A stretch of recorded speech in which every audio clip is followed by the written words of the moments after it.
বন্ধুরা, আপনাদেরকে একটা জিনিস দেখাই। এই যে দেখেন, মাছটা টমেটো দিয়ে আলু দিয়ে একটু মাখা মাখা করবো এবং সাথে দুটো দেবো। এটা কি মাছ? এটা হলো সেওয়া মাছ। তো আমার এরা রান্না করতেছি, আর তখন মনে ছিল না আপনাদের দেখাতে। এখন হলো মনে পড়ছে যে এই মাছটা গ্রামে যে মাটি চুলে রান্না করে ছোটোবেলায় খেয়েছি, এভাবেই একদম দেখেন। কি যে গ্রান, দেখতে পারবেন আপনারা, গ্রান তো আর নিতে পারবেন না, কি যে দেখতে অন্যরকম। তারপরে দিব হলো ধনে পাতা। হ্যাঁ, মনটা ভরে যাবে তরকারিটা খুলে। আজকে আমার গ্রামের কথা মনে করতেছে যে ছোটবেলায় যে আমার নানু ছিল। নানু এভাবে রান্না করতো। সেই চুলের ধরে ভাত খাওয়া, সেই দিনগুলো কোথায় হারিয়ে গেল।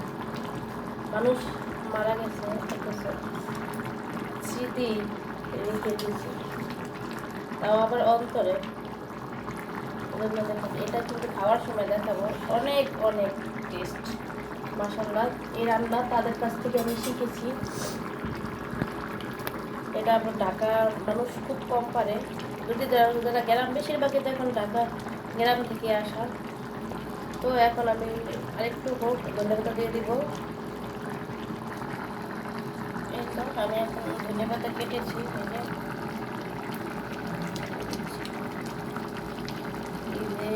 মাশাআল্লাহ, অনেক দিন পরে গত বছরে এই মাছটা খেয়েছিলাম, শীতকালে এই মাছটা খেয়েছি।